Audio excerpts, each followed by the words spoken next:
થરાદ પંથકમાં આજે એક દુઃખદ ઘટના બની છે, જ્યાં એક જ પરિવારના 3 સભ્યોના મોતથી સમગ્ર વિસ્તારમાં શોકનું મોજું ફરી વળ્યું છે।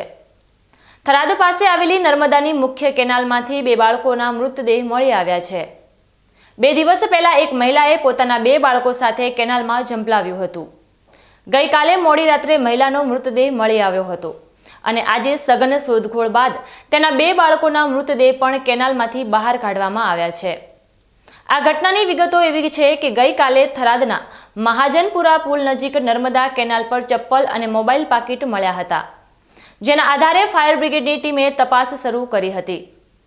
2 કલાકની મહેનત બાદ મહિલાનો મૃતદેહ મળી આવ્યો હતો। અંધારું થતાં કામગીરી બંધ રાખવામાં આવી હતી અને આજે સવારે ફરીથી શોધખોળ શરૂ કરવામાં આવી હતી।